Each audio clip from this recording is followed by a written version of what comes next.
and we had a very interesting first year. So went from being unemployed in January to coming together and starting the studio in February. Still means we're unemployed, by the way. And then we had a lot of adventures. We found cool music. We went to places, mostly shady. I went to places but we didn't want to go for some reason. We also worked with some cool people who won a couple of awards. It's really nice. So yeah, we wanted to make a website to document all of that and stash it somewhere on the web. Maybe for us to go back to in a couple of years, or people that are also interested in what we do at the studio to see somewhere on the web, basically. Next. So references for the website were Jams, the basic agency. This kind of blew up, so if you're familiar with websites, you probably know this. What basic agencies we designed. Coolsweep.net is a radio website. Then Portoroshans Game Review, they had a very interesting way of presenting the elements of their year review website. The card style in our website is mostly very from there, by the way, so copy it. Please don't target much. And then, of course, the OG, Paystack.com, Paystack Music. Yeah. So, in case any of these guys call us out for stealing their designs, we just give you a reference, so you're not surprised. Yeah. Well, building keywords. So, a couple of things we had in mind when we were thinking about designing the website. We wanted it to be brutalist. That's really the core of the novel brand. We have a brutalist brand. We like. We want now to. Don't let me get into it. Anyways, the website was supposed to be definitely brutalist vibe. We wanted a rigid but reactive canvas. So we're not going to custom design all of it. So there's 12 months in the year, and we did not have the resources to design 12 different pages. I mean, we designed only one template for each month, and it still took forever to design. So we wanted something that we could just have, and then we slap images from the CSS and from CSS instead of CMS. And then we would slap images from the CMS and it would still bang. We also wanted the website to feel alive, so to be reactive in some form. So depending on the content that we put in, it looks different and feels different. And then we also wanted people to be able to like personalize the website in some way. And then the last thing is the natural rhythm. We wanted, because when the website was mostly based on music, so when you're listening to music, right, there's the world around you, but then the music kind of sucks you into another dimension, right? So we wanted the website on its own to be like a world that has its own natural rhythm, but then when you're listening to something else, probably takes you out of that. I don't know if I'm communicating that well. So next, thank you. So in the background, there's a render of a flower field that was done by Raj. I remember seeing that and I wanted it on the website immediately. I later got to collaborate with the team to design custom ones for us. There's the playlist cover for March that I had designed before we started thinking of the website. So of course the website was going to have this playlist, so we needed to extend visual language. There's a couple of brutalist elements. The player there was from Coolsweep. We wanted to also have players like that on our side. The butterfly was an extension of the natural rhythm, blah, blah. So there are butterflies, there's a field, doing the walk, it's music. Everybody's happy. Next. So code as a design tool. Yes, yeah. I think over to my organ. So generally, this is like the focal point of this talk. So I understand that sometimes. So we continue for you. I understand that sometimes, as you all are design, I think people don't have anybody. I think better.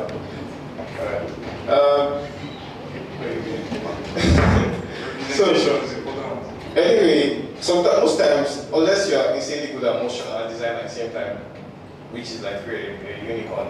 But most times when you're designing in Figma, all you have is a kind of linear idea to what you want to do.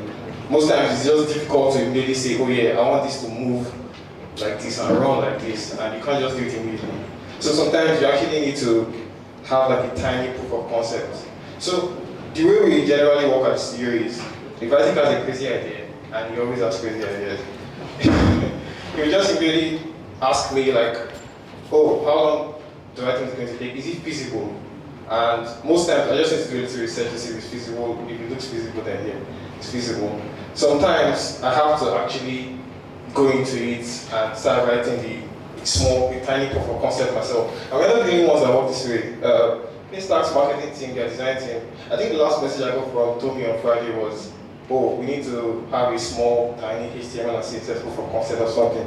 So a lot of like huge teams of designers and developers work this way. Instax is one of our clients, anyway. Next slide. Okay. What if you wanted to make a website that felt alive, but sometimes you can't just see the life while you're designing, right? Because I'm not taking the shit out of you guys, please. I'm just saying, when you're designing in Figma, all you have is like a two-dimensional canvas, right? You have no idea how things are going to behave. Most times things behave differently in the browser. So getting developers to collaborate with you very early on, I'm sure they do that and check this too, but I've seen some of like Tommy's work. Getting designers to get in early on and start ideating, start giving you some small proof of concept to see what's possible is one of the best ways to work as a designer and developer. Next slide. So, as I was saying before, most design tools work for static visual design, Figma, Sketch, whatever, Adobe XD, sorry, forget the XD. But the falls short when we have to work with things like sound. You can't use sound in Figma, you can't do any sound design in Figma. You can't, exactly. So, 3D, you can't do 3D in Figma, you can't do 3D in XD. You can't do 3D in XD. How come not when you see it? Then you can't do WebGL, definitely another one. And then you can't really do complex interactions that live on the web in some of these design tools, unless again you're a really good motion designer and also like a developer, a UI designer at the same time. So most times when designers are designing, I get a lot of devs saying that, bro, what's the guy who wants to kill me? And most times, when you're designing, it gives you the illusion that anything is possible because you are drawing things on a 2D canvas. Wow. But when you actually want to think about how it will be built as a developer, as you're seeing your designer's mouse moving around, dragging stuff, like, bro, it's not the same thing when you're going to start writing the code. So, most times, as long as you've mocked up a design, you're just saying to the developer, say, yeah, time to do your job. Yeah, you can stop roasting it down. It's time to go. This is all that straightforward. Moving on. So, everything is possible. That's one thing I've always said as a dev. Every single thing that you want to do on the web is possible. People have done AR, people have done 3D, people have done insanely, I mean, you've seen websites on like awards and this guy. So people do insane shit on the web. But how feasible is it? So about 20 or 40% of the websites on awards, when you load them on like a HP pavilion, your fans just start blowing up. On my first laptop, Your fans start blowing up. You notice that the frame rate that is usually 60 is now like 24. That's not really good. So again, as a designer, you say, oh yeah, I want this to move this way, I want this to move this way. But when these things start happening on a live website, then there can be problems. Yeah, so next slide. So the things that you will do, I think that designers generally do. I'm not saying nobody should learn how to code. You still need to learn how to code. If anything, I feel like developers should be more inclined towards like learning the fundamentals of design. Yeah. So build an experience design library. So what I think I typically do is when we are like trying to learn, there are publications like Code Drops. Code Drops is like a creative platform where they kind of give you a lot of new ideas and new insight into the web. What's happening these days, what's trending these days. They give you basic tutorials of like how to do things that you can follow through. there's hover.start.es and there's awards. There's so many other ones, but so like the base ones. Next thing to do is to follow up with industry leaders. Like what being said, follows hashtags, it follows people. It doesn't have like one single source of 3 people that you just idolizing and follows their work. Sometimes you just go on the web, you can have like a Twitter list of people, check for hashtags and just see what they are doing these days and then follow them. Next thing to do is to, keep up with the capabilities of browsers, libraries, and API. Familiarize yourself with popular web APIs, read documentation, use tools like Canais. Canais is a pretty great tool that you can use as a designer. So there are some properties in Figma that will show you the CSS code for it. But if you check Canais, you realize that it only works in one insane browser. It doesn't work in like most modern browsers. I'll give you an example. There's a guy we were working with last year, Gleb. He used this Figma property, corner radius, that only works in iOS. Corner smoothing. It's not a property that works on the web. Even things like, what's that property you like using? So even things like, there's properties that just generally don't work on some browsers, and you can use Can I Use to just check. So once you type in the property name as it is on Figma, Can I Use will give you like a list of browsers where it is possible to do this. So that way you can know where it will work and where it will not. So the first problem we had was he wanted butterflies on the website. I later agreed to it anyway. So we wanted butterflies on the website, but we wanted these butterflies to kind of have a 3D movement. So there were 2 problems with this idea. We also wanted the butterflies to have different colors, so customizable colors. The problem we had is he did the animation in After Effects. Also, Yeah. do you want them to see like one? Alright, next slide.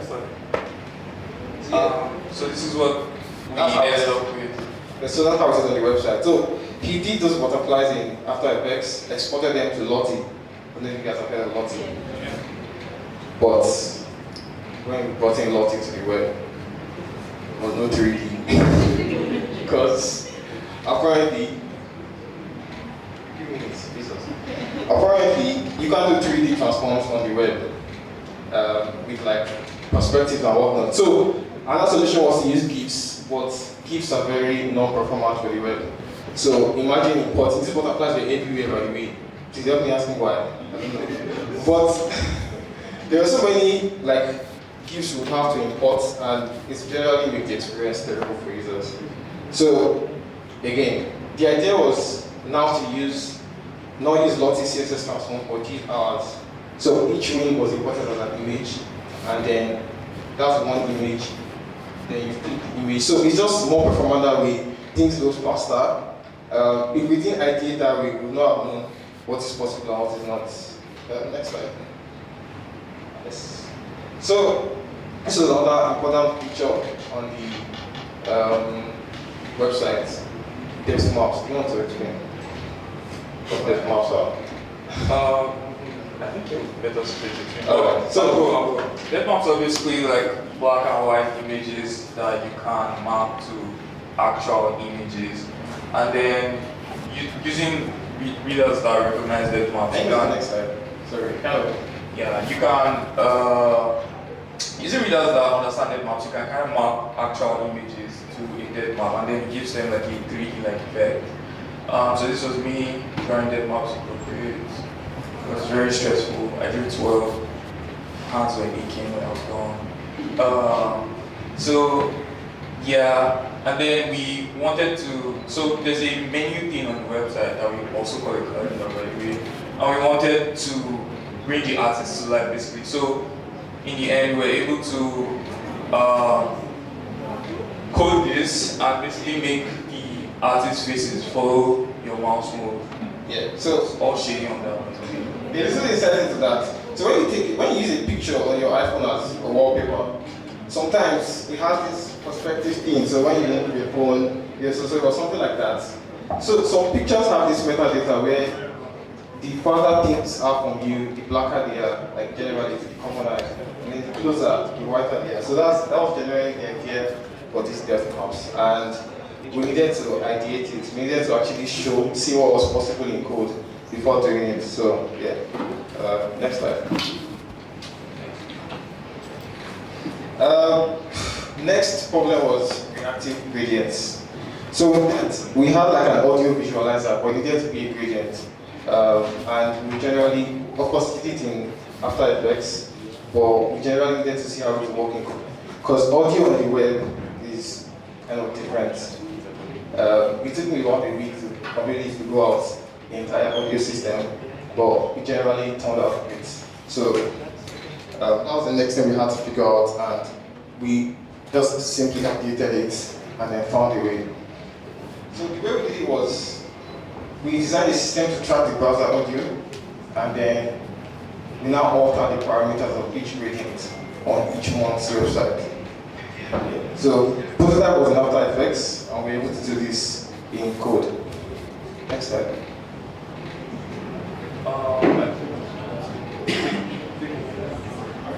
Yeah, so this is how the website turned out basically. So it's just going to be real. We got some of our friends to work with us on this. We got Femi Fashikon to work on motion design.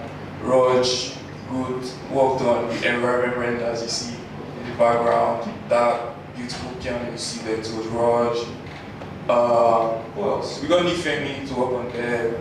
And then of course myself, I worked on design and direction, and she worked on development and cool things you see here. So this is just a scroll through of the website. I think while that's happening, I think we can take questions because yeah. So does anyone have a question?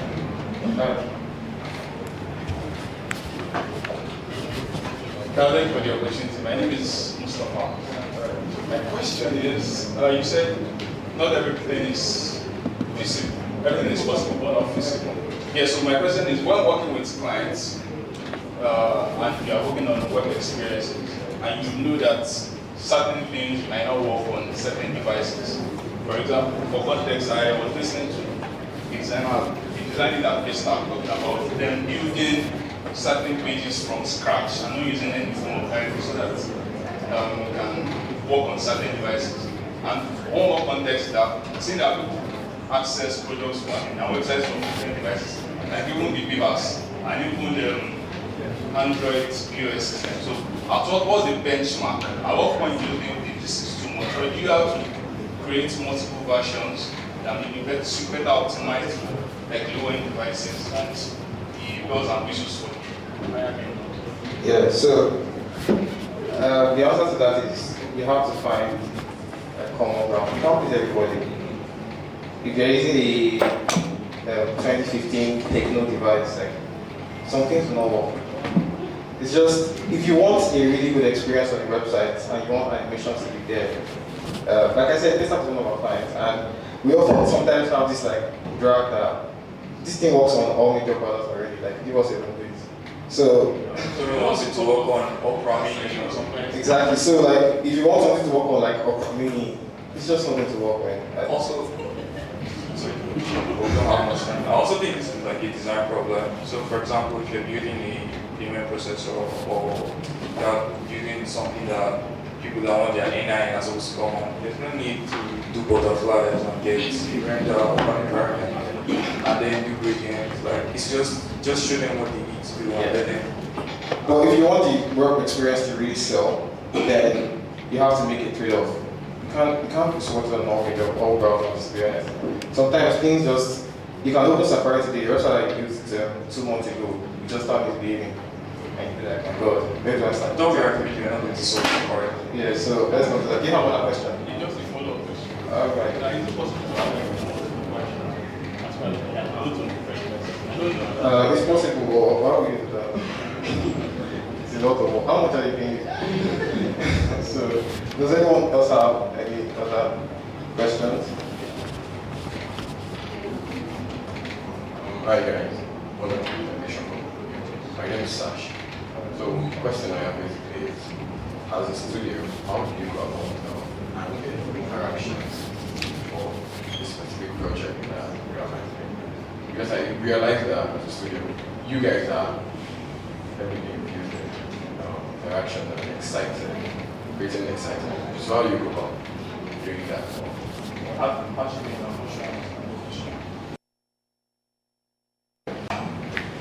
So the thing is, from the ground up, like right from when we get the brief, we already think about interaction. So we don't do static design first and then think, oh, how can I animate this button after the fact? We like to already think about interactions right off the bat. Some things that help, sometimes if the client has a brand guideline, we can take inspiration from what and also brand agency has done for them already, and then use those elements in your design as well and just continue the language. Also it helps to follow latest web galleries. They always have like nice indexes of all these interactions. I'm answering your question. You guys think you have like a signature? We have a signature. Yeah. I try to not have a signature, but if you think I do, that's one thing. Do you think we have a signature? Yes. Yeah. What's it? But the quality is new. Font. I see. Font. That's what I like. Yeah. Art. Yeah.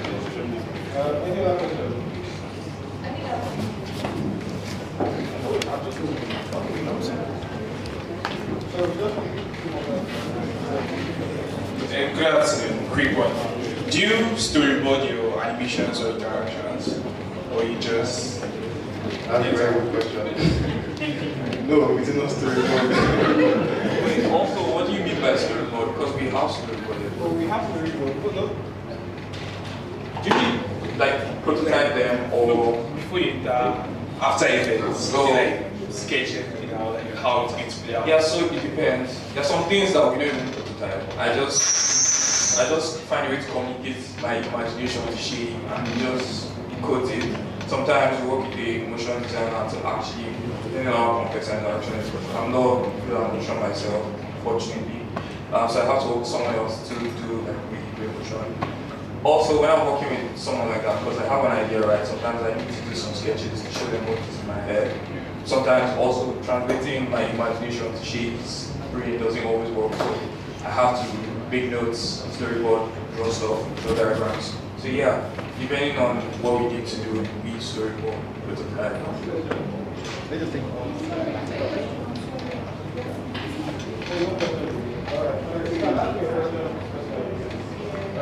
Thank you very much for the session. So the main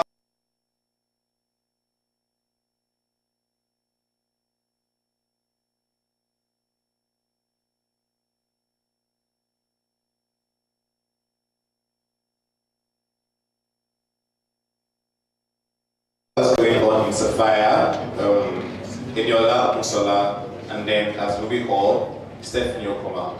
So right about now we're welcoming H.O. for his presentation.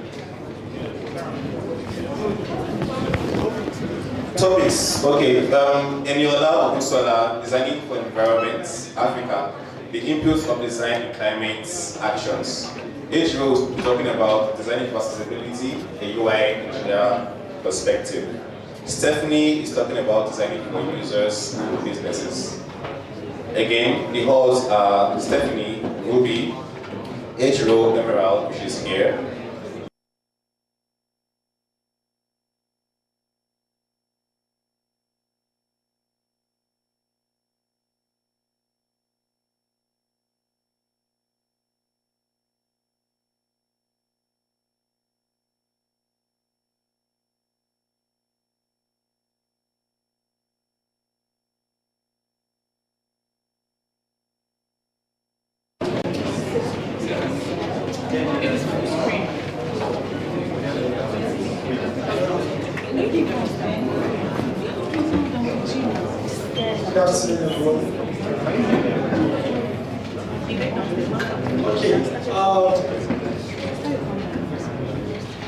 let's start. My name is Ejiro.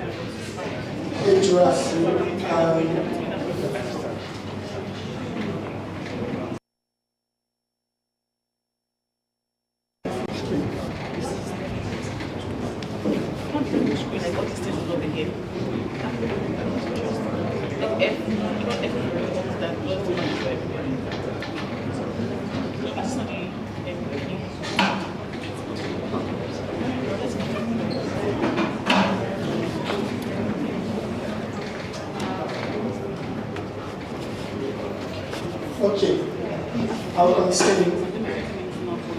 My name is Ejiro and I am a product engineer. So essentially I work at the intersection of software, products and design. I am also the co-founder of IT, a community-driven mentorship platform. So today I'm also talking about designing for accessibility.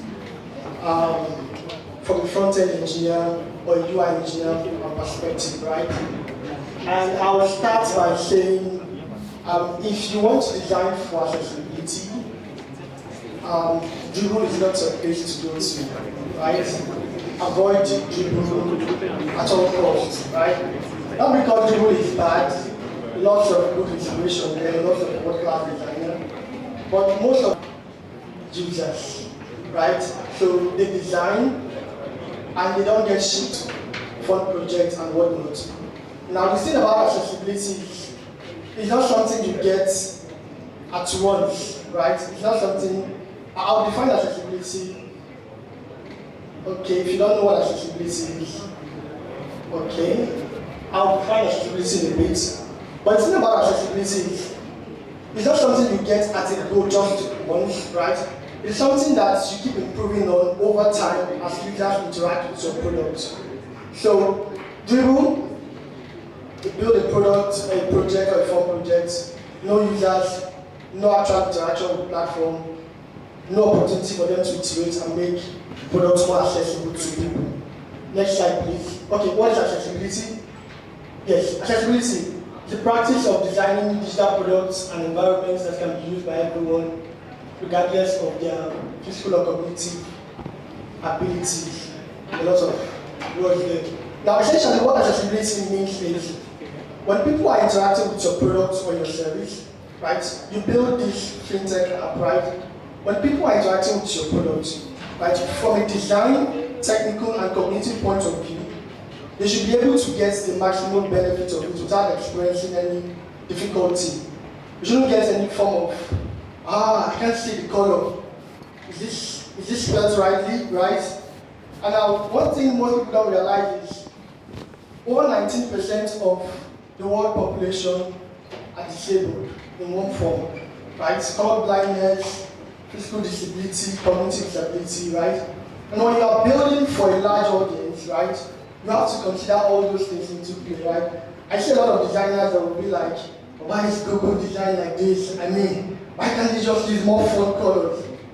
They're building for people who are maybe 80 years of age, they're still in their user base. People who are over 80 years of age today, they can't just use any color, right? And they're like, why can't they make it like all those Dribble design I'm seeing? Why can't they make Gmail like this? I want to redesign GT bank app. I don't like doing it. Today I'm designing. Yeah, that's fun, and if you understand why the design is that way, you'll be able to understand why they chose that map. That doesn't mean they are right on the map. Like, because sometimes they just design trash. Sorry to say, trash in quotes, but there are sometimes the decisions are well thought out because of their user base. They're like, this text is too big. They have 80 people on their platform, and there's probably no way for them to allow the user to zoom in. I mean, some people don't even know you can increase the text of the text in your mobile app. So you just make it big to accommodate all their audiences, right? And now, when you consider all this, when you're building for a larger audience, shaping how you design. Next slide, please. Yes, why is accessibility important, right? It's important because, like I said, quite a number of people, when you're building for a larger audience, they have some form of disability in quotes, right? And you might be disabled in some form, disabled in some form. If you are interacting with a Chinese, for example, and you don't speak Mandarin Chinese or whatnot, right? How do you get to understand what they are communicating with? Let's say you are using Zoom, Google Meet, and whatnot. That's a problem there, and that's when things like translation comes in, things like closed caption comes in. Netflix has been sued multiple times by the Deaf and Dumb Society because they don't provide subtitles. You can cost your company money if you are not smart about building for a global audience, right? So you have to be careful, right? And at that point, when you are interacting with an international, maybe someone speaking Chinese, you are disabled in some form if you are the only English person there. You can't understand their language, right?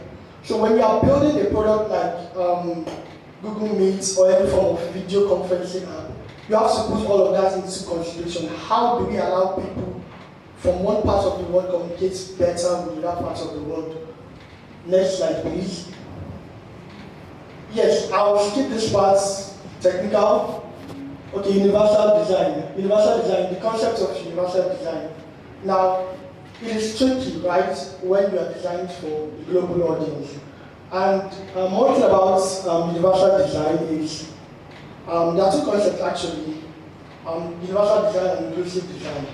Now, universal design allows you to design products and environments that are accessible by everyone regardless of their ability, right? And now you want to design universally. Now, there's a balance to it. You look at your user base, okay, who are people you are building for? Let's say 90% of them are between the age range of, let's say 14 to, let's say max 30. So you are building for a much more younger population. So you can play around with color, you can play around with text, right? And they will understand your product. For a service like Kuda Bank, their products, the Kuda mobile app, right? We could say it is used by a much more younger generation than GT Bank or Unity Bank and whatnot, right? You agree with me, right? Because the people using their products are much more younger. They can actually fine-tune some things and make some things. They can actually build it in a social way. And because we are social media people, we understand social media, the internet, and whatnot. We interact better with the product. But if they do that same experiment with a much more older population, there's going to be issue. I think one thing you should learn as a designer, product designer, UI designer, is to actually watch people use your product. You should be there. You don't have to know you are designing you are the designer or you are the product owner or whatnot. Actually see them use your product and interact with your product. You see their struggles, right? You see, where can I find this button? How do they even send this? How do they even fall? It will shaping how you design. I can't even find the send button. Oh, this thing is clickable. I thought it was just the text. You get what I mean, right? Something is clickable. You don't make it so obvious, and you're like, how do I find my transaction history? Oh, so this thing is clickable. My God. You get the idea, right? So you have to watch people interact with your product right in front of you. You don't have to know you are the builder or designer or whatnot. It's shaping your perspective and it makes you design for even a more universal audience. Next slide, please. Yes. We have 3 pictures there. The first one, a man is trying to, he has some form of visual disability. And what he's doing is he's holding his mobile device. He's scanning a bottle, maybe a soda bottle, right? Yes. And he's trying to read the text in the bottle, right? Now, this is accessible and universal design. Why is because this man, he has some form of visual impairment. He can't see properly. Now, he scans the text there. The text, the mobile, the application, the software in the mobile device picks the text, reads it out loud to him. His problem is solved. Nobody cares too much if you're using this or this. the fundamental thing about any design is it should solve problem. If your design doesn't solve business problem or the user's problem, then you are just designing for fun, which is still okay actually. Then this lady, she has some form of temporal, physical disability. Now the issue is not an issue, but the concept about this form of physical disability is temporary, right? And it should affect how she navigates your product. Let's say you build a website right now, right? And that's why we as designers, I'm saying we as designers, I'm not majorly a designer, but I've worked closely with a lot of designers. What we should do is actually is to see how people interact with our product. Now, if someone is having a physical impairment, temporary or permanent, they're likely going to be using one of their hands, if they have it in their hand, right? And they're not going to be typing all the way, they're not going to be using their mouth, they're not going to even be using trackpad as much as you may think.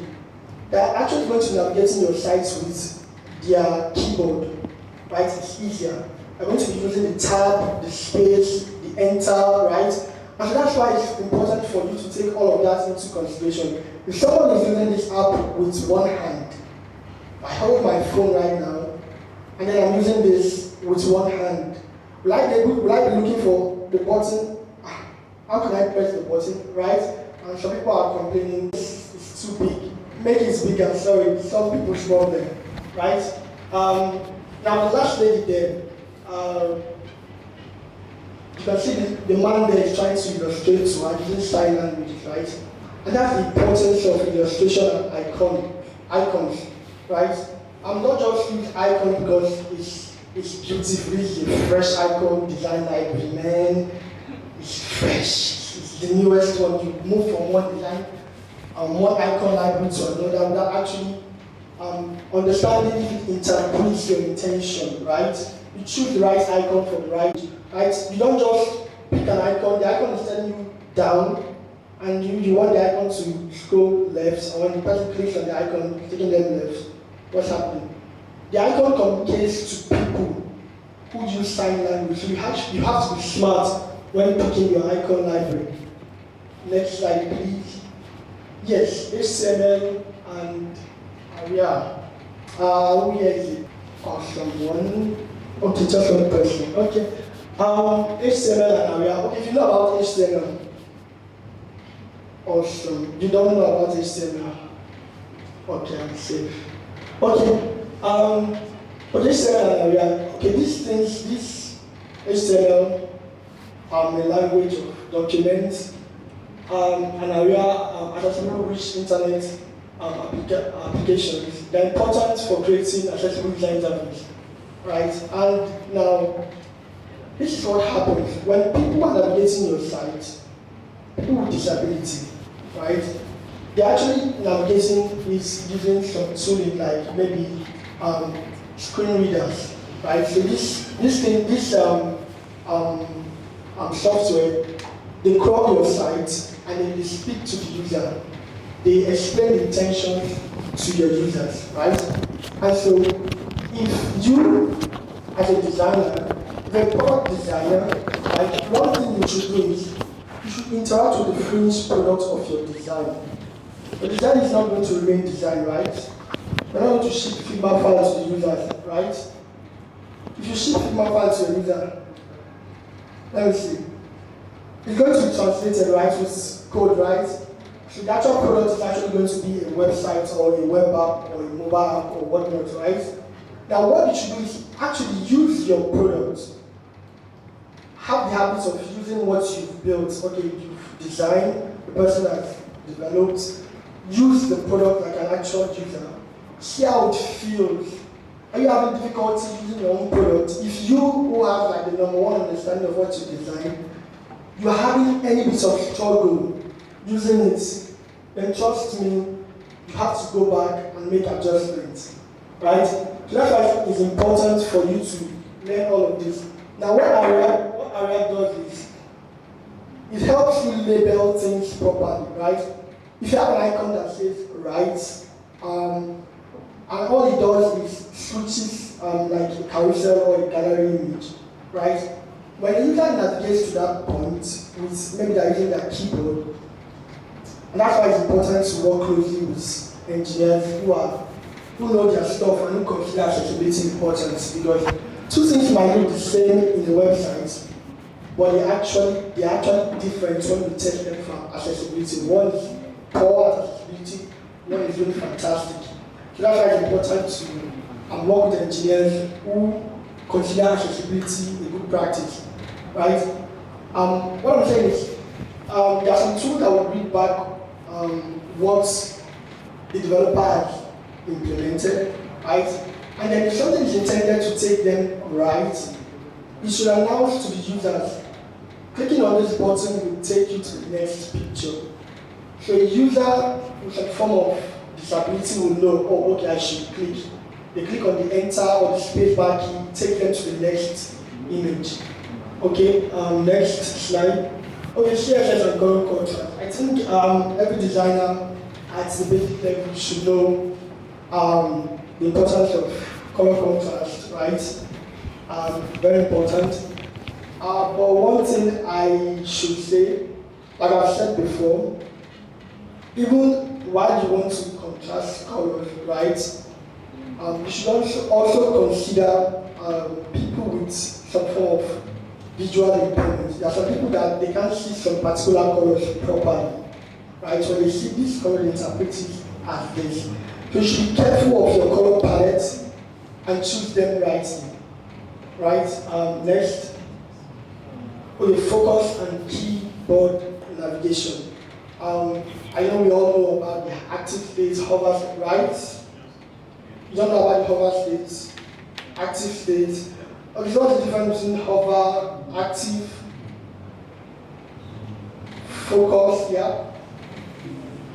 Anyone? You want to try? Yeah, so let's start. Hover, active, On buttons or on images? any element. Okay, the over is you have your mouse on top of your buttons or your input fields. That's over, right? The focused or the input fields, right? It's when you click on the input field and you're able to type within them, right? At that state, that's the focus state, right? The active state is usually for buttons primarily. That's at the point where you click, that immediate. Okay, so a click, if you're using a mouse, right, uses there's a mouse click and a mouse out, right? It happens, it goes click, right? The first press and then when it clicks, right? So that first press is the active state for the buttons. Thank you very much. That's right, actually. Okay, next slide. Okay, accessibility tool and resources. Now, if you throw it on Google or ChatGPT, to give you a bunch of them, but one thing you can use W3C Validator, it's very fantastic to pitch about, no matter how fantastic your site is, you see over 200 accessibility issues. And when you iterate on them, your product becomes more accessible. Then last but not the least, inclusive design. Yes, like I said, inclusive design is the practice of designing products and environments that are accessible to users by everyone, regardless of their creative background. And the benefits are endless. But one thing you should know is you have to find the balance, right? You can't please all your users, and that's for a fact, right? A lot of people are going to complain your app is looking not too fresh. Some are going to say your app is looking, it's not accessible, and they're going to find issues. The important thing is to find a balance. What's the population set of users? What are their age group, their background? And that's why you see someone is designing for, let's say, the northern part of Nigeria. They choose colors like brown, dark colors, not too bright colors, right? Because it speaks to their culture. NTA is still brown for some reason. You get what I mean, right? So when you are coming to other parts of Nigeria, they pick color based on their appeal. If you are building for a Chinese website, it has to be colorful. And that's why Amazon is not thriving in China. They don't want to adopt Alibaba, their websites, AliExpress, their websites, colorful, right? That's because of their culture. So when you are designing, you have to consider the culture and the background of the people and being able to adapt your products accordingly. Last, in conclusion,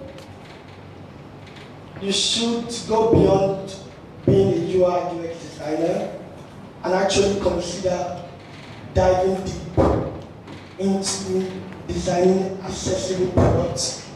And by doing that, you are leapfrogging beyond just designing on your Figma file and exploring how your design affects the life of people.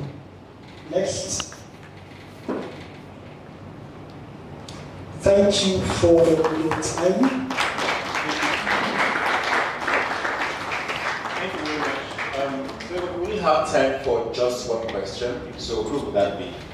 One question, please.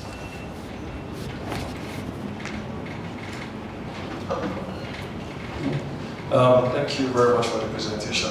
Accessibility has already been something very interesting to me. You mentioned as designers we have to label like different parts when the screen readers are going through, be able to like describe what the button does. Firstly, how do you do that as designers? Is this going to be on Figma? Because I feel that's a more technical approach. It's going to be developers that will do that. And secondly, now if you're designing maybe an app or website for a brand, and the brand color, it has to be heavy when you are designing for them. The brand color does not have good contrast for people that have visual impairments. How do you adjust for that? Because you have to deliver to the person. If the person's brand is orange, and giving them black and white, it's going to be something else. So that's the question. Okay, that's a good question. Right? Since you as a designer, you don't have much to say about, you have a lot to say, right? But you're not the one employing the engineers and the team, right? So you're not at the stage where they're interviewing them to see their technical skill, right? So most of the time you make do of what you have, right? But what you can actually do, I've seen it happen in a colleague of mine that worked in the company. He's a designer, and he has all this background in accessibility, building accessible design, right? The escape keyboard is supposed to close the model, right? It's accessible, right? And what he did was he got on a call with the engineer, right? And he kind of like educates them on what accessible design is, and he was showing them some of the quirks of their design, right? Of the implementation. And the keyboard is supposed to be closed when this happens, this is supposed to be happening. And they're not using the button here, so if I have this side with my keyboard, it's not going to pick this as a button because I'm not using the right elements, right? He actually points out all these flaws, and that made the engineers to go back, study more on what accessibility is, and actually improve on the accessibility of the product, right?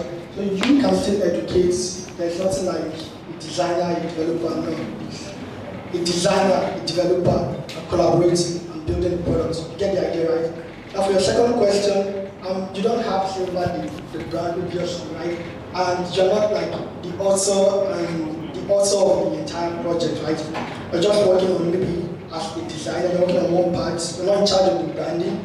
Maybe one company does the branding and they give it to you and then you have to make use of it, right?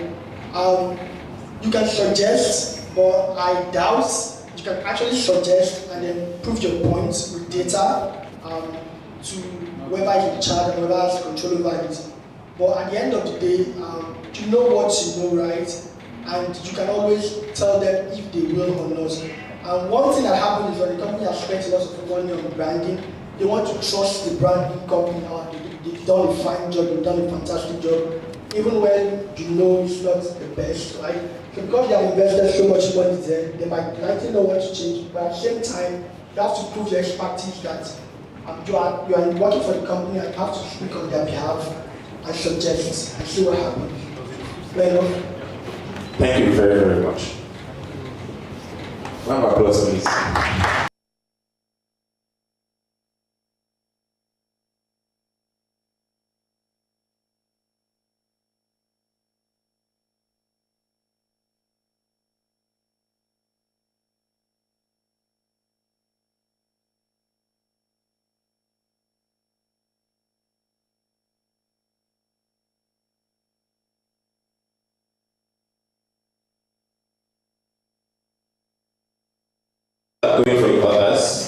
Sapphire is downstairs, Ruby is upstairs, where we were before, and this is Emerald. So we will welcome Fatima to start her presentation now.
So I'm going to use use cases to make the metrics more relatable. So So we have acquisition and revenue. These are the top of the funnel metrics. They are like sign up, joining a trial, starting a trial, upgrading a plan. That's top of the funnel metrics and revenue. Then we have the activation, retention, and referral. This implies installing app, enabling notification. If a user enables a notification on your product, it means they're invested in the product. They want to receive notification on significant actions of the product. Then upload rate, we have referral rate, we have contact rate. All of these are activation metric or referral metrics that gives you an idea that this user is invested in my product, this user wants to keep using my product, and you're able to keep this user. So we continue. Then the next part of the framework is understanding the problem space. Understanding the problem space so that you're able to form solid hypotheses. So to understand the problem space, you need to know the users, you need to observe those users, you need to have clear understanding of the problem and the space you're working. You need to speak to those users, gather information that will inform your design decision and experiments. Then you need to figure out that metric that will represent a value that the user is getting from your product. So to explain that clearly, understanding the problem space, the outcome is for you to gather knowledge about your users. Then the next step is you want to define what you want to learn from the users. To define that the outcome there is for you to form hypotheses. Hypotheses that really have that you have this hunch that is going to affect a metric that you want to drive. Then we have define how you might learn. Define how you might learn requires you to decide on the experiment, the cost-effective experiments that you want to run to drive that particular metric. Then we have launch experiment. This is when you figure out the experiments you want to learn. You've already agreed with your team, okay, this is how we will get these answers from the users. This is how we will discover what we want to discover. This is how we will be able to push a metric. Then you obtain learnings. These learnings can be wins, can be failures, because it's called experiment. They're experimenting to figure out a business opportunity. So when you explore, validate, and expand. In the explore space, you are basically running cost-effective experiments to discover business opportunities on your product.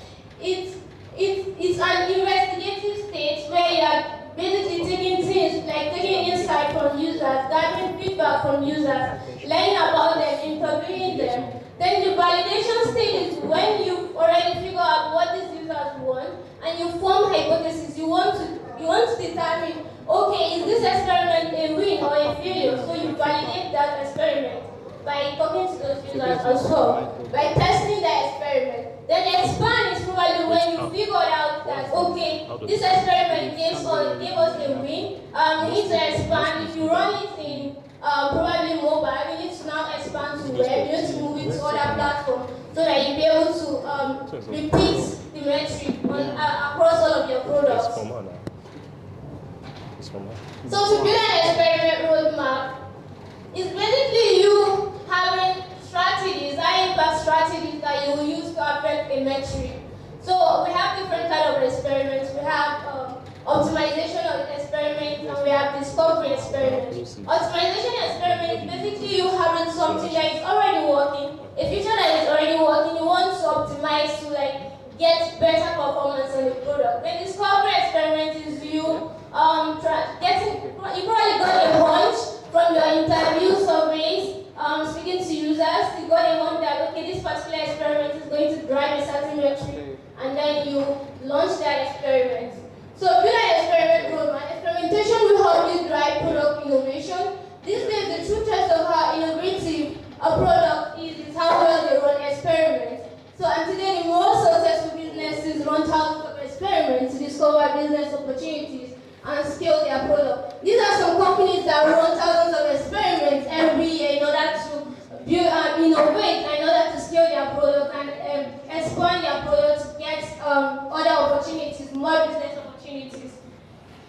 So applying growth design framework. So I'm going to be talking to us about how we can apply those frameworks, defining your North Stars, understanding the user, building an experiment roadmap, and all of that. So give me a lever. Academic said you should give me a lever and a place to stand and how we move the earth, in the sense that you need something to be able to move some the success you want to drive. You need a KPI, key performance indicator. Then you need you and your team to determine what you want to use to build and to drive that particular KPI. Next slide. So you and your team could be Archimedes. Then you need a lever. A lever is what you will use to drive a particular KPI that you're using to measure success on your product. Next slide. So I'm going to be using block assets as an example. Block asset is an ecosystem of creator tools that provide a pathway for creators to grow, to get success or grow, basically. So when we launched block asset first, it was a marketplace, an on-chain marketplace where creators get to upload, buy, and sell their design assets. So when we launched the marketplace, we wanted to gather feedback from users. We wanted to know, gauge their interest in becoming contributors from block assets. So to do that, we sent out a waitlist. The next slide. So our North Star was to gauge user interest in becoming contributors from block assets. Then our lever was a waitlist. Then our outcome was early adopters and beta users. Over 600 users joined this waitlist. Then our KPI, what we are using to measure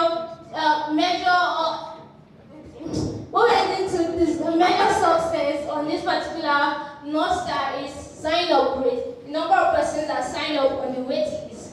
Then the indirect outcome we had was 99% of the users joined the community, giving block assets closer access to our users. So I'm going to use a more relatable example. How many of us here are familiar with Dropbox? Right, so Dropbox in around 2020, Dropbox had a North Star to grow their user base. Their level was to incentivize referrals, in the sense that the person that you are referring is getting a space, and you that you are equally sending, you are getting a space too. So that's like having tying user value to a business goal. Then we have the outcome was to increase the volume of referrals. Since the user has the value, they are getting space, they want more referrals. Then the outcome was increased sign-ups. So Dropbox has what we call a self-sustaining growth engine. The next slide. So I have a take-home question for us to ponder on. What do you think is the business value of design, or what is the ROI of design? And next slide, I think that's all. To learn more about growth, can visit growthdesigners.co or join Designers DAO community. You'll find me there. I'm active there, or you can equally send me a DM. And thank you for listening.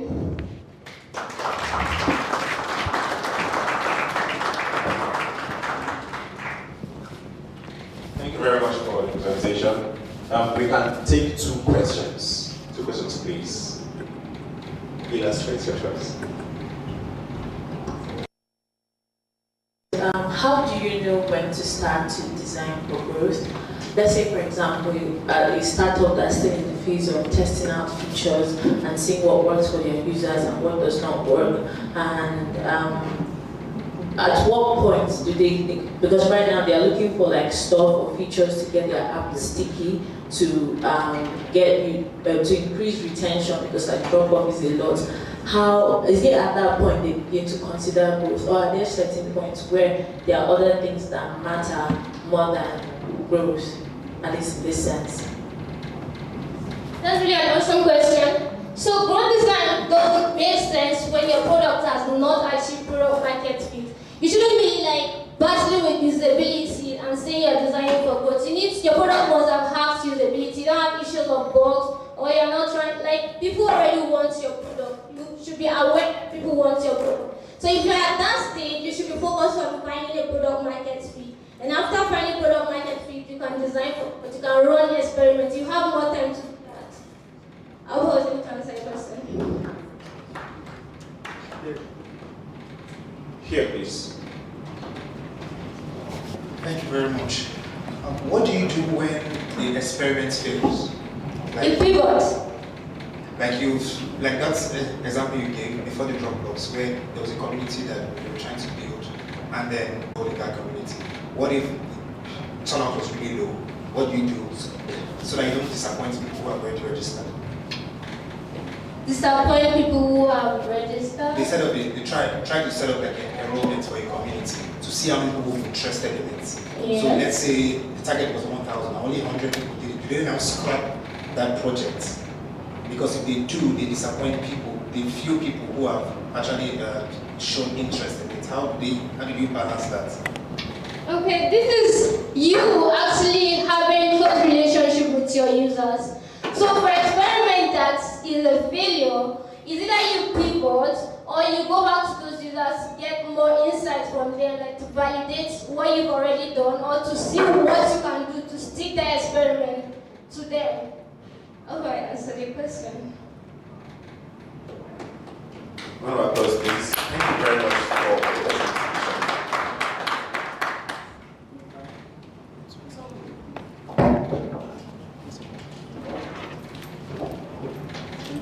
So before we do anything else, okay, sorry about that. We may need to fill up our spaces because it's looking really scanty and we're going to capture all of us. We will be having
client or customer should be able to recognize that that is your service or your brand right in the market, despite the whole lot of competitors, whole lot of saturation in the marketplace. Please, next slide. Now, another thing is trust. I can remember when I was in secondary school, Indomie used to actually give us like scholarship. They come to the schools and try to give scholarship. Why would they actually do that? Now, when you give out value, I want to let you guys understand something. When you give out value, you actually, many people look at it like sacrifice, investment. These are one of the reasons. When you give out value, people like ascertain that, okay, if this guy can actually give this, that means I can trust my money with him. And we are living in an online age where people like, they give out money online, they pay things online. So the issue of trust in Nigeria, obviously, you know what happens in Nigeria. So the issue of trust comes, I'm trying to explain, probably all creative, you're online now. If you want to create value, that actually brings about trust. Learn to give out simple values to your fellow graphic designers or your potential clients. That way, they will learn to trust you in a long run. Because this is internal market. Even though you just start, okay, my name is so, I do graphic design, I do logo. Yeah, it's going to be like another graphic designer on the road. But if I want to advertise myself, I don't design like, okay, my name is so, I don't photo manipulation. I don't do that. What I do is that I pick a particular project. I look for probably some of my audience, some of my audience that have issues, right, regarding movie posters. I create a unique movie poster and I show you the story, the narrative from start to finish. Then I advertise it. That way, you see value in what I am giving you. Instead of saying my name is so, I design movie posters and that. So that's another way of creating value and creating trust. Please, next slide. Alright, before I round up, I'll talk about the effect of good branding on price, which is more important because most of the reasons people brand, they actually think just to identify themselves or recognize themselves in the marketplace. But one of the main reasons people brand is because of branding gives you good advantage in price. Me, myself, if you ask me, okay, how much do you do on flyer design? I don't tell you like, okay, I have a gig, premium gig for flyer design, or a basic gig for flyer design. I just tell you the price. And that is not my price for flyer design. Please, guys, I want to say this. This next slide, let me just round this up. I want to say this, do not charge your services as a creative. Let me come again. Do not charge your services as a creative. Because if, for instance, I say, okay, I design flyer design, I design flyers 10,000 or 50,000, 20,000, you have that at the back of your mind. That anytime, any day you come, 20,000 day my hand or 50,000, you can have any good flyer design from my hand. But that's the thing. Now, when I charge you for flyer designs, you don't tell me that, okay, this image needs to touch you. You don't tell me that, okay, there's going to be some photo manipulation or some illustration. There's nothing like that. Alright? So when I charge you, I'm charging you for the whole of me. It comes with the package. So I'm not charging you for my services, I'm charging you for my time. I want to give you an instance. There was a time I tried to actually invite Chris to our online program. We were talking and he said that his price is $8,000. Alright, so I was like begging him, can't he go for like 3,000 or 2,000? He said it was too low. So when I was having a discussion with one of my friends, he was like, I was like, those isn't too expensive, $8,000, that was like 7 point something million right now. So he was like, he asked me and said, what do you really want? Do you want a graphic design or a branding guru, or you want Chris to? Those are two different things. Alright? Now, if I want a good graphic designer or designer, I can get any amount for like 3 million naira in Nigeria. I can get a good one to come in your program or whatever. But Chris is not just a graphic design guru. There are other things embedded in it. So once you pay for it, once you pay somebody to do something for you, you are paying the person for his time. So he comes with other skill sets to solve your problem. Not just flyer design, logo design, and the rest. Alright, that's something. How many? 2. Can I take it? Alright. Please, right, sorry. No, one. Yeah, let's take effect of good branding on business. Now, one of the main things good branding does is that it creates perceived value. Designs, let's say flyer designs for 20,000 naira. Would you pay? Well, not just that. Would you pay? Let's assume you realize. Would you pay? Would you pay? Huh? Would you pay? Now, the reason why you would not pay is because you have not seen what I'm capable of. I have not been able to advertise myself to you. But if you come probably to my page or you follow me for some time, you will be able to perceive, smell that these things are a little bit valuable. Alright? Without me telling you. All this happens because probably the kind of work I put out, the way I present myself, or the way I present my works. It's just simple perceived value. Now, this value gives me an edge. So when you come to me and try to talk about my service, I can tell you a bigger price. No, you might be, the price might actually push you normally, but at the back of your hand, you still perceive value. So another thing is effective branding increases customers' loyalty. All right, and like the reason I was saying, I was talking about MTN. How many of you know that MTN has the highest tariff in terms of data compared to Blue, Airtel, and Isala? Why is that? Well, people still buy MTN every single time. Why? Throughout the years, they have been consistent with branding. Now, this branding gives people the idea that these people are here to stay no matter what. They have been there right from the onset. So they know better how to handle this telecommunication business, public, motor, and the rest. Now, it also gives them the intuition that, okay, no matter price that MTN increases their tariff, okay, as far as they are delivering, no wahala. It's the same thing about Rolls Royce, the same thing about Gucci, the same thing about private jet. Do you know this? You increase private jets every year, prices of private jet every year. You don't know, but people are still buying. Alright, so no matter the prices you guys have, as far as it's equally, you are given the same skill set, you are adding more than the same skill set to give out, you're good to go. One more thing I want to add here is that if I were to start from ground zero as a creative, alright, these are the things I would do. For instance, I want to be a graphic designer.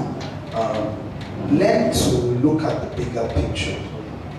When I mean look at the bigger picture, for instance, if somebody comes to do a flyer design with me, I get to ask you some questions I'm actually pushing. One of the questions is that, do you have a logo? Do you have a website? Where do you intend to sell this? How are you selling this? And all those questions I ask you. You have to answer me all those questions. If you don't answer me, then you start this project from scratch. Alright? Now, here's an instance. Okay, for instance, if you go to, it happened to me. Okay, we were driving with my brother, so the car had an issue, so we went to the mechanic. So the mechanic was saying, okay, he said the radiator had issues, alright. But I think my brother told me the radiator has issues. Went to the mechanic. So the mechanic said brains or something that was common sport, alright. So it would take so amount to fix it, not necessarily the whole amount, because if you get sport, it's going to amount to so much. So he just gave us a few, and it was really taxing because that was not the intention. We came here to repair the radiator, so he's now telling us the spring or whatever it's for. So we actually paid for that, alright? But the thing here is that if we had kept that, it had actually become a bigger issue, alright? But we still did it. Now, what I'm trying to say is that as creative, when somebody brings a work to you, look at that work as a puzzle to a bigger picture. Ask questions. Where did this thing come from? How are you? You understand? These things that you ask questions, these people are not dumb. This client. You understand? Once you ask a client, how are you going to sell this your stuff? You understand? Who are you selling it to? Those questions make him or she believe that this person that I want to give my money to wants me to progress. And every objective of every brand is to grow and to sell. So if you're not contributing towards that access and you're all about the money, my brother, you always remain a graphic designer, nothing else. Thank you. Thank you very much for that presentation. We are behind, but we can take one question, please. Michael, it's one question for you. Good afternoon, everyone. My question is, on average, like how long does it take a business to register its brand in the minds of people, so that even as designers, they just know that okay, maybe they are consistent with this for a year, at least you'll be able to, when you want to brand, you want to paint the picture in people's mind. Like how long does it take for you to paint that picture, so that it does have this? If I keep at this length, at this so, I'm going to arrive at this. You said you're in the brand identity, right? Okay. Have you come across this person called Chika Ono? He's a photo manipulator. Chika Ono. Please, who said that name? Yes. When you observe his work, you did not see it. You did not see his profile. You just saw it. You saw his work somewhere, right? Here's the thing. You see that guy? I've only had encounters twice, and he changed me. And why did this change me? I saw that this guy is a storyteller. He was, at that point, I think he was the only photographer that was doing that thing. What he does is that he's a photo manipulator and a photographer. So he tries to create story with one picture. He can actually cut ahead, but his own is that he doesn't just cut ahead and keep one side. You know, all these photo manipulators, you see plants come out from the head. No, what he does is trying to tell the story.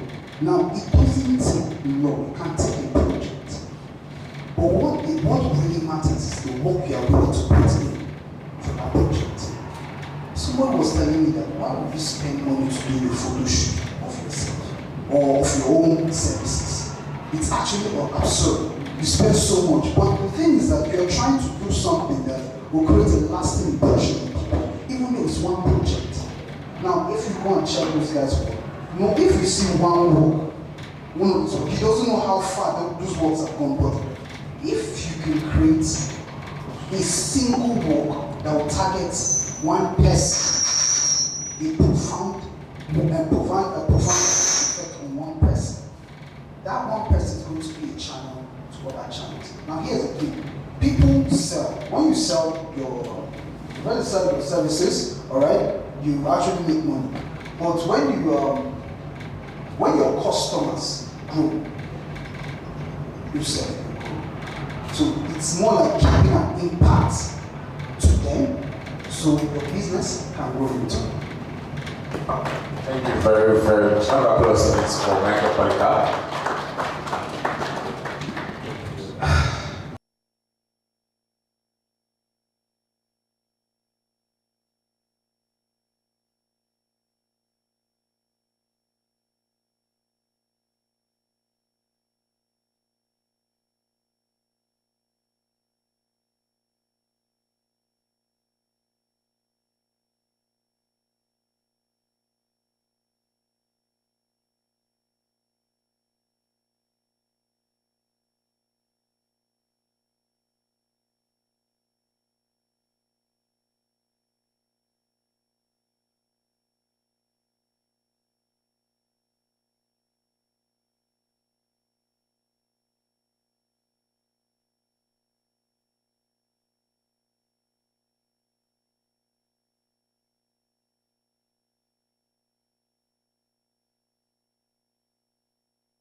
as designers, our role, what we do every day when we wake up is think about users.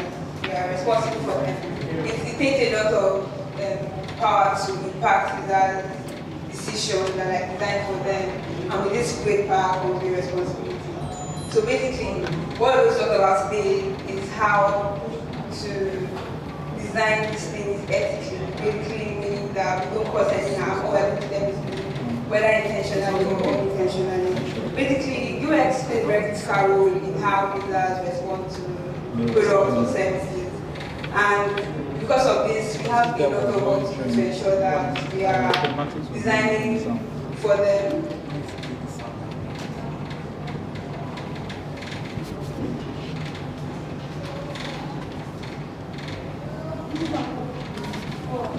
We have a regular role to ensure that our designs are ethical and they basically promote positive outcomes for the users. Today we'll be exploring principles. We'll be exploring principles of ethical design. We're talking about the impact that unethical design will have on users. We'll also look at how to incorporate this ethical consideration to our design, and everything in between. So first, the example rule. Just quickly, because we don't have time, does anybody here have a very faint idea of what ethical design is? Everything I'm explaining before anybody was in the try to say anything?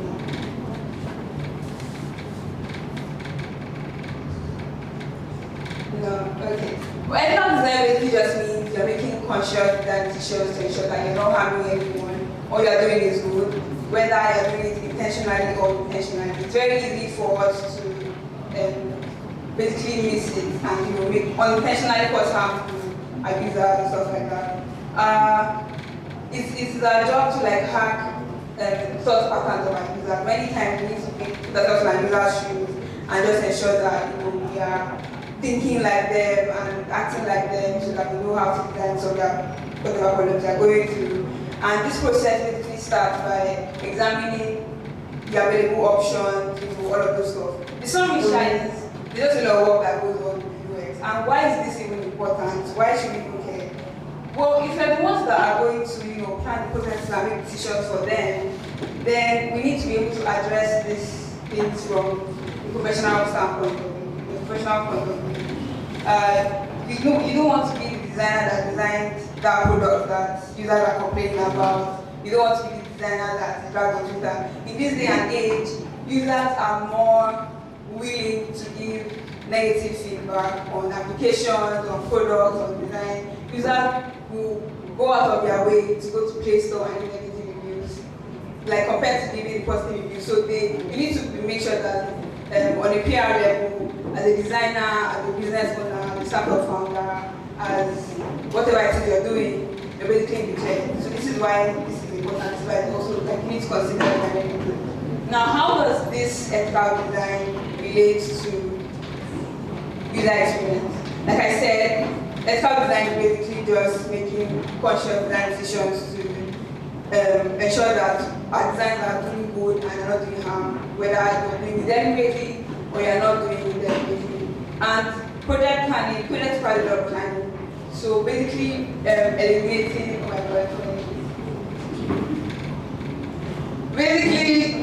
one thing to know is that you are not allowed to make adoptions. You need to do everything properly from UX research and all of those good stuff.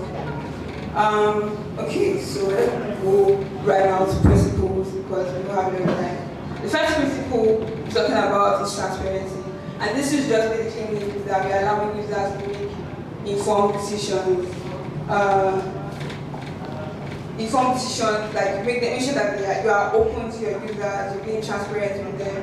And an example of this would be allowing them to be able to opt in and out of membership. There are many products that basically think of it like you subscribe to an email and you cannot find the unsubscribe button. Everybody knows what I'm talking about. I said it, you have that email in your head that you can relate to. So basically I get the point, but if they want to leave, maybe you should focus on what's making them leave rather than preventing them from leaving, because they're just going to leave your email or stop reading it anyway, and it's just basically annoying and like very frustrating. So yeah, that's one of them. The second one would be privacy and security. This one is very important for me as a person because it's important that we kind of like keep and ensure our user security and their privacy to the highest possible degree. Make sure that it is like non-identifying and anonymous and all that stuff. It is now when it comes to privacy in products, it's not entirely up to design. The developers also have a role to play. So your backend, server security, whatever is involved are like primary ones. But as a designer, you need to be able to communicate to your users what is private, what is not private, when am I going to use this information. Typical example would be if you're a fintech product that's collecting your users' BVN, for example. This is like a very important financial information, so it will be good for you to inform them of why you're collecting BVN, for what will I not. Make sure the point is just users have to trust you. Yeah, I have another example. Now, in about 70 countries, homosexuality is illegal. Yeah, and this has caused a problem this is a problem that dating applications have kind of caused, because if you open a dating application, you can basically see the distance from you to the person you're trying to talk to, whatever. So in your mind, you're like, yeah, it's just, I'm sorry, I'm so sorry. Can I go? Meanwhile, if you are still behind time, please come forward to the front seats. Thank you, back camera, at least. Thank you very much.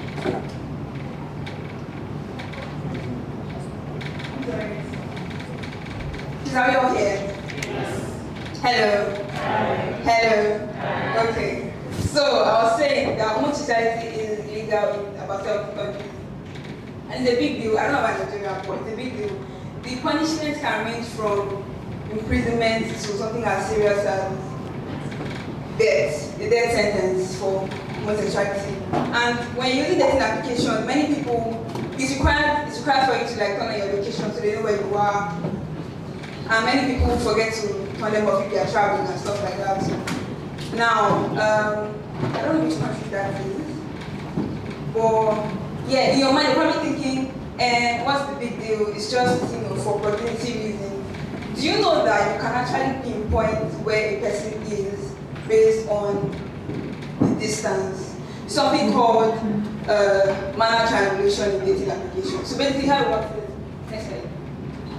How it works is you can stand in 3 different places and you make a circle. I don't know if it's clear. Oh, there's one there. You can stand in one, you can make like 3 circles and stand in one place. Stand in 3 different places and make a circle around each place with the given distance that the app will tell you. That would be the radius of each of the circles, and you'll be able to find almost accurate exact location of that person. Now, think about when it's a gay application or something, and they're trying to look for you in that country. They can find you, and you're found, and you're arrested, or whatever. And this is very important because in Nigeria, obviously, those things, nobody gives a shit. But if you go to countries like maybe Dubai, for example, where this is like a very big deal, the things that Nigerian police will overdo or don't take serious, these guys have actual systems that work. So if you watch a lot of crime series, you will see how these people do a lot of investigations, and the process is just great. So things that we take for granted here, basically, the guys outside they don't take it for granted. And it's just very important that we keep up, we make sure that our users feel safe or whatever. I don't know. Now, that application was designed to help you find love or friendship, but we are basically putting your life in danger, and you don't know, or whatever. The next principle would be respect for user autonomy, and this just basically means that you remember that you are designing for your user, and users should be able to make decisions by themselves. If they want to move forward, they want to move backward, they want to stay where they are, they want to exit, they want to come in, whatever it is they want to do, you should be able to design your application in a way that they have autonomy over your UI, whatever. The next principle is accessibility. This one is also very personal for me because I have seen firsthand what unethical design, especially when they lack this particular principle, have done to people in their everyday lives. The typical example for me would be so there are two examples there, and they kind of have a little bit of both. There are areas where they have ethical design and there are areas where they miss it. Now I don't know if the ethical design was deliberate or was a copy from somebody else's design, but it works. And the first one would be Uber. Now Uber does not have a speech feature, but they have a third-party integration on the app that allows you to like download another app that they can give access to, so you can, a visually impaired person could, book an application, get instructions, all those things that we normal people do on Uber, and that works actually. But what if the person doesn't know to download the third-party application because that popular information is not public? Yeah. The second one would be do you guys use BRT buses in Lagos? If you have, just raise your hand. Let me see something. So we don't know what we're talking about. Now, this one was something I saw like 6 a.m. on a Tuesday or Wednesday morning. Let me just tell you. So, if you know how BRT is built, you see that the end of the queue is the same height with the entrance of the bus, which makes sense for normal people as well as those that work for me. Which makes sense for those that are walking like me and you, and those that are using crutches or those that are using wheelchairs. So that makes sense. However, they now put staircase after the entrance. So I didn't think it was an issue because I don't have that problem. But there was this guy who was trying to get in the bus on wheelchair 6 a.m. on Tuesday morning in Lagos, mainland, and people had to carry him from the back. That thing is not only very embarrassing to the person involved, it's also very inconvenient for me because I was going to work and somebody had to pull and push, and the guy was like, no offense, kind of overweight. So we're just waiting, and I felt pity for him, but at the same time, you're wasting my time, And then I dropped before the guy, but imagine how he would have to come down. He would have helped him up as staff at the terminal. So it means that other passengers have to walk him down or the driver. That kind of thing. Because I just left the staircase for the back people. I left the front, on the same level, so that he come in. I don't know how we're going to solve the problem now, because there are so many buses in production, obviously. But this is just an example of how accessibility is something you should consider when you're designing ethical design for like anyone. I feel like I've highlighted the negative impact in a few examples. We don't have a lot of time, so I'll just move on to like great. There are a few guidelines, just three guidelines that I think that we need to consider when we are like solving ethical dilemmas in design. And the first one would be ethical user research. Now, I don't feel like BX research has any major ethical breach in Nigeria, for example, because we even unknowingly incorporate ethics to our UX research, for example, privacy. So when we conduct interviews and you want to make a case study, our results from actual people you've interviewed, but you make fictional character. So you don't put the person's actual picture, but the result and the response is that real. So many of us don't know, but that's actually like ethics in UX research. So that's like one thing we need to do. That's just like by the way. Well, it's also important to make sure that you are talking to the users and not assuming on their behalf, because to be honest, there's only so much that you can know. You're just making sure that you're like covering all the loopholes and not leaving any room for assumption. The second would be designing with diversity and inclusion in mind. Like I just mentioned with the BRT and Uber, for example. You are, by God's grace, hale and healthy, you don't know what people are going through. It could even be those, not even disabilities, it could be those that have kids or those that have aged parents or whatever. Just make sure that you're trying, your user research participants are from diverse thank you. background as possible. The last one is a very important one that I don't think many people consider. When you hear test and iterate, it's not before launch. Iteration and testing is in every stage, because some issues that you don't find in the beginning, you find in the middle, or there's no end. I mean, you find after some time. So the part that you keep testing and making sure that you are not unethical in any way, and that your current users are not dropping off because you're not paying attention, and not raising customers, you're not raising money, whatever. Yeah, the next thing, I need more time, sorry, I need more time. To the elephant in the room, as I've said all these things now, most of us work for other people, and there's only so much decision we can make in this company, aka Orga Center Design.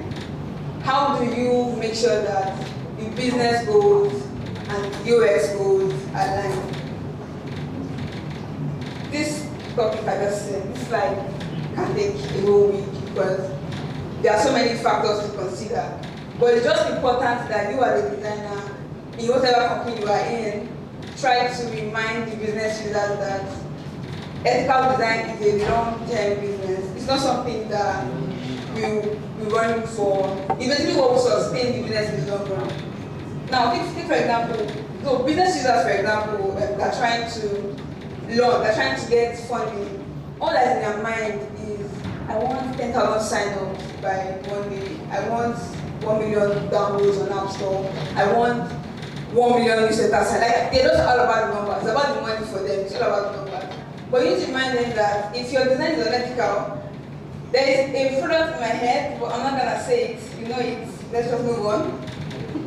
And we've seen how this product has done on short term because of how they came out and what they did and what they said. But you see, those things they did and said, and we have all seen that these things are now unethical. And we are getting tired, like, yeah, this doesn't really make sense anymore. And we are slowly dropping off. Something that they should have considered in the very first day would have sustained them, towards a longer period.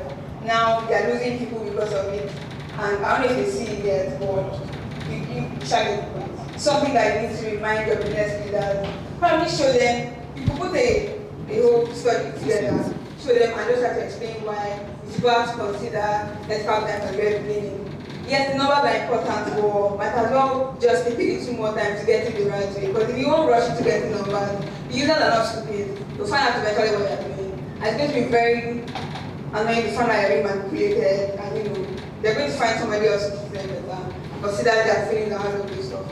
So yeah, I can't really explain this part, but the push for less ethical or deceptive user interfaces, I feel like there's even a whole lot more that goes on when it comes to getting users out.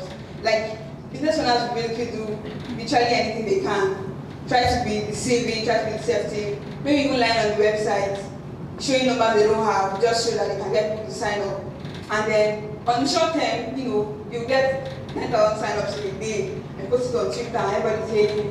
And investors are coming to you to try to get a share of your company or whatever. But in the long run, it's not sustainable. Yeah, so this is why you need to make sure that brand loyalty is very important basically. So in the long term, this deceptive practice that we do, this dark patterns that we incorporate in our design will only hurt that company in the long term. Unless you want to recover for like a year or 6 months, sure, go ahead. If you're looking for a long term, what's the word I mean? Success, long term success. You need to make sure that you're considering everything from day one and doing everything ethically, making sure that you're not having your users in every way and you're just saying, not for me. What's the next thing? Next slide, please. Oh, that's all. The alarm was for you. Thank you.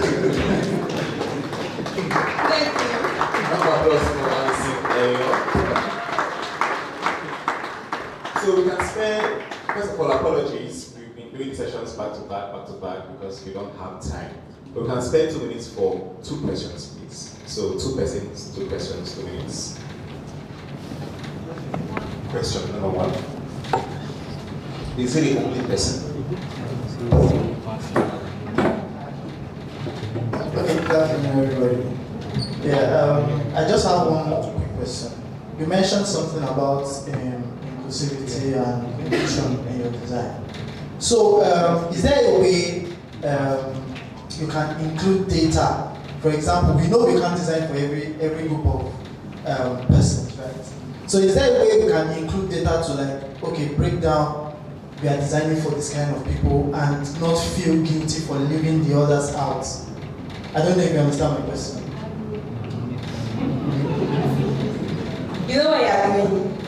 You know what you're doing. At the end of the day, to be very frank and to be very honest, there's only so much you can do when it comes to designing with inclusivity in mind, accessibility in mind. You cannot design for everybody. However, if your product is geographic based, like you're designing for only Nigeria, it's easier. When you're designing on a global scale, you need to, maybe not in the beginning, because for a number of reasons, you're not able to afford researchers or get the manpower to do all of those things. But it's something that you should consider. Uber, for example, Uber can afford to get this text speech feature in their application. They are big enough to get it. Yeah. But they outsource it to, they give permission to third-party applications, basically saying, okay, this feature is somebody with this idea, let us support them to do it on our platform. So that's like, just say, that's just to prove that there's only so much you can do. Personally feel like the best thing to do would be to cover as many as you possibly can. There are so many factors to consider, development, I don't know a lot of back-end stuff, but you need to talk to your developers and see what and what is not possible. But to be very honest, I don't get any 100% ethical design application. Because there's no set in stone principle or rule as to what is ethical. Like, oh, if you check all of these boxes, you are ethical. It's a function of your morals. You already know, as you're designing, you should just look out for like the things that will kind of harm your users, do more harm than good. As for inclusivity, there's only so much you can do. Do what you can with what you have. As you grow, try to include other people. That will even be a good setting point to other users that they will affect it. Just telling me that, oh, you have a feature on fintech application for users that, I don't know, don't have fingers or whatever. It's just making me know that your brain is like you're thinking and you're constantly trying to improve other user experience on your platform. So, yeah. Was anybody, this design anyway, was anybody here who answer that question that I probably would have raised? Yes, I have an opinion. Okay. We don't have time. We do. Okay, I've learned that in a situation like this, it's better to focus more on the most marginalized and minority, the group that is mostly left out. Because in the end, most of the other groups benefit. For instance, let me use Lagos reality bus. Now, the vehicle is supposed to be designed for fiscal challenging to enter. But I can use the bus. I use the bus too. But I'm healthy. I have nothing else. If there are staircases, I can maneuver the staircase and get to the vehicle. But since it's designed for people that are fiscally challenged, I may have an accident that may leave me temporarily disabled. So it's going to benefit me too in that situation. So it's better to focus on the marginalized group, as I said earlier. So that it's going to benefit everyone. Thank you very much. Thank you very much. You my friend. I'm gonna fight right there, right now. We're not going anywhere. So you saw my boss just now, yeah? She just came to whisper in my ear. Thank you very much for the section.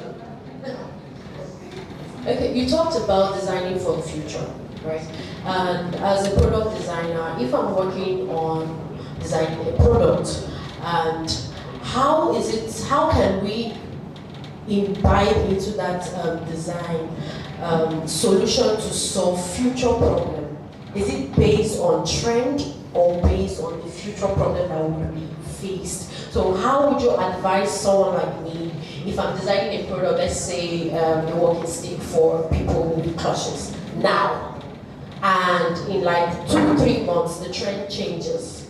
How do I have that future trend in mind while designing now? Does anybody have an answer to that question? You do. So I think for everything, data is important. So if you have the data, you'll be able to forecast what will happen in the future. So with everything, I think the answer to that.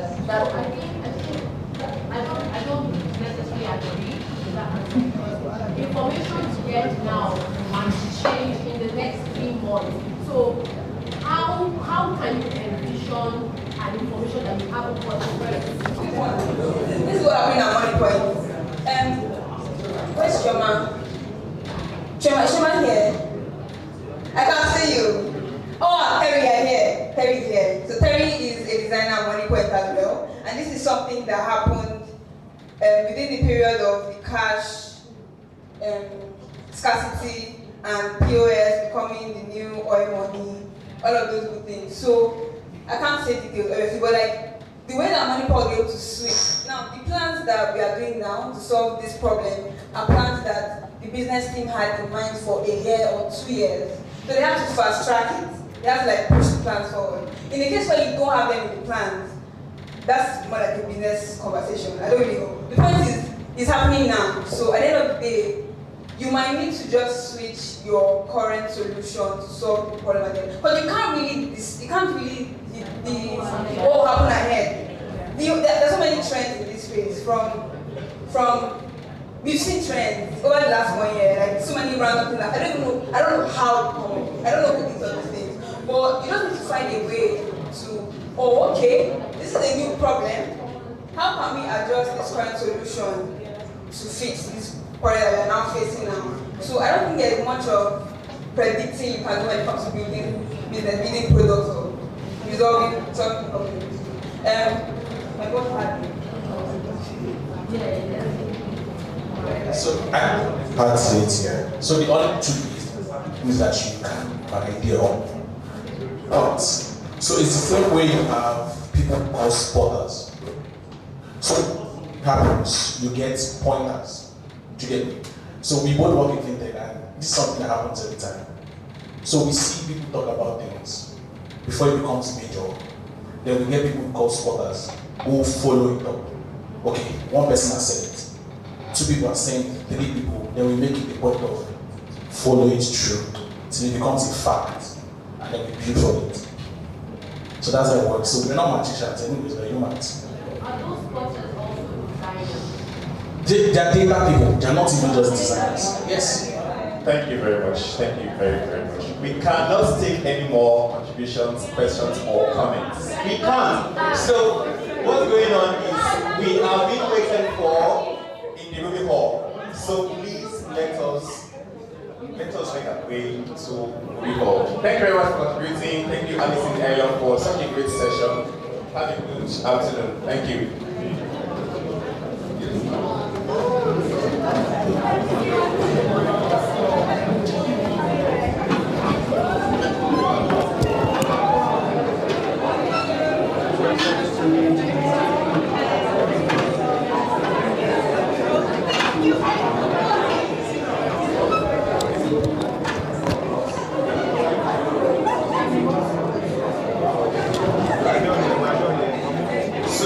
Quick announcements. We have merch available for sales from our sponsors at the Ruby Hall. If you want to buy any merch, please check the Ruby Hall. Thank you.